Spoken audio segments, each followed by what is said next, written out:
Très chaleureux fut l'accueil du président et de Madame El Nimeri dans la capitale du Soudan. Les honneurs protocolaires furent rendus comme il sied à cette visite officielle, la première au Soudan du président de la République démocratique du Congo.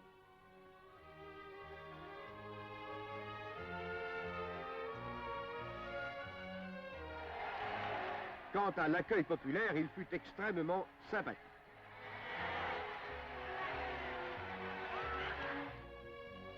Lors du dîner de gala offert au palais présidentiel, le général El Nimeri a déclaré qu'il voyait dans cette visite se formuler l'espoir que les peuples africains peuvent réaliser la coopération et la solidarité fraternelle qui les mènerait à l'unité africaine intégrale.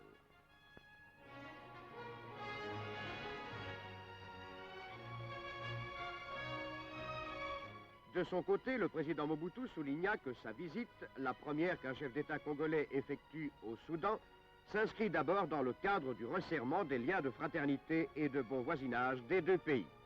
Ce sera l'occasion d'explorer les possibilités de coopération économique, commerciale et culturelle. Effectivement, après les séances de travail des présidents et de leurs ministres des Affaires étrangères, les deux pays se sont mis d'accord sur la création d'une commission mixte en vue d'examiner et de proposer les mesures appropriées pour la mise en œuvre de cette coopération. Les présidents Mobutu et El Nimeri ont apposé leur signature à ce document.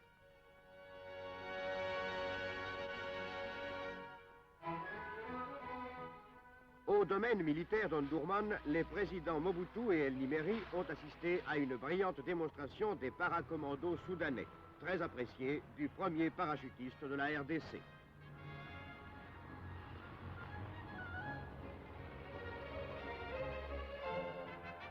Ce fut ensuite une inspection très attentive des blindés soudanais.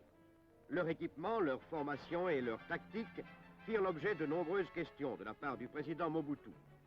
Les informations lui furent données par les officiers du cadre et par les officiers supérieurs du collège d'état-major de l'armée soudanaise.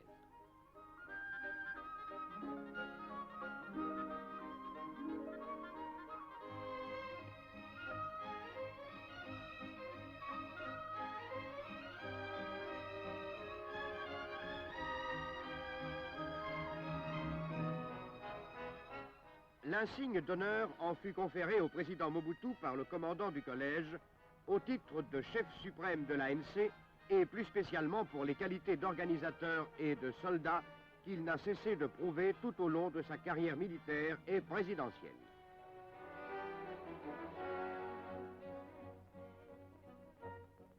Si Ouad Medani rappelle encore de cuisants souvenirs aux sportifs congolais, c'est une ville en fête et chaleureuse qui accueillit le président Mobutu. Ce qui prouve que le sport, même le football, n'est pas tout dans les relations internationales. L'élan populaire, les guirlandes de fleurs, les honneurs rendus au chef de l'État compensent et de loin un match perdu.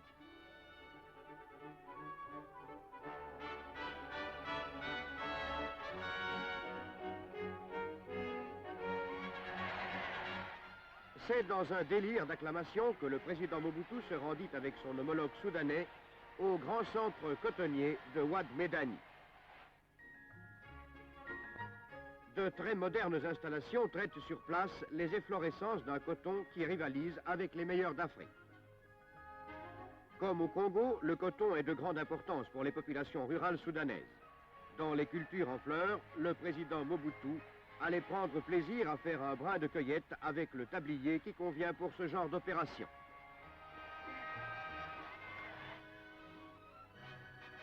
Au terme de leur visite officielle au Soudan, le président et Madame Mobutu ont offert au président et Madame El Nimeri un dîner de gala qui ne sera pas celui de l'adieu. Des liens plus étroits se sont noués entre les deux pays voisins dans une ambiance d'estime et d'amitié qui résoudra maints problèmes.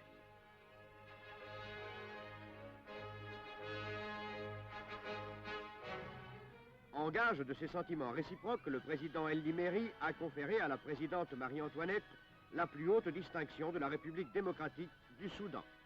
Et le président Mobutu a conféré à la présidente El Nimeri le grand cordon de l'ordre national du Léopard. distinction qui symbolise toute la promotion de la femme africaine.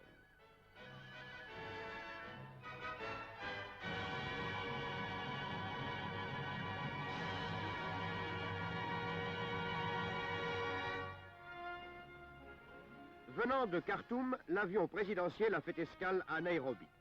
Le président et Mme Mobutu ont été accueillis au Kenya par le vice-président de la République, Daniel Arap Moi, accompagné du ministre des Affaires étrangères, Nyoraye Mungai, et de hauts dignitaires kenyans.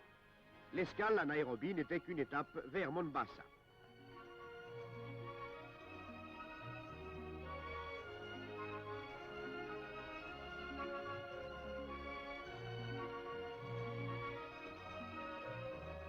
C'est là qu'avec tous les honneurs, le président et Mme Mobutu devaient rencontrer le président Jomo Kenyatta.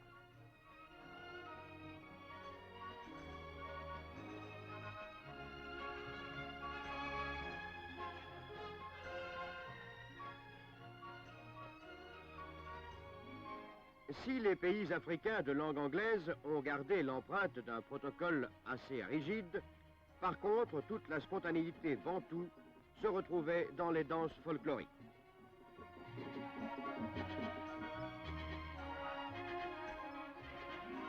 Les présidents Mobutu et Kenyatta ont évidemment fait avec leurs collaborateurs directs le tour de la situation africaine dans son ensemble et ils ont étudié plus avant les questions bilatérales entre le Kenya et la RDC. Avant de prendre le chemin du retour, le président et ses ministres avaient posé de nouveaux jalons d'amitié et de coopération.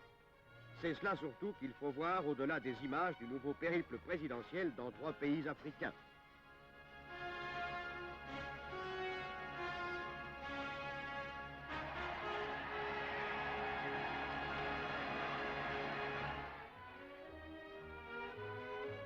Rentrant à Kinshasa, le président et Mme Mobutu pouvaient à bon droit recevoir les hommages et les compliments des plus hautes notabilités de la nation. Après le sommet de l'Okam à Fort-Lamy, après la première visite officielle d'un chef d'État congolais au Soudan, après les entretiens au Kenya avec l'un des sages de l'Afrique, le président rentrait au pays avec la certitude de l'avoir une fois de plus bien servi au-delà des frontières et d'avoir renforcé la progression de l'unité africaine. De tout cela, le peuple congolais a nettement conscience.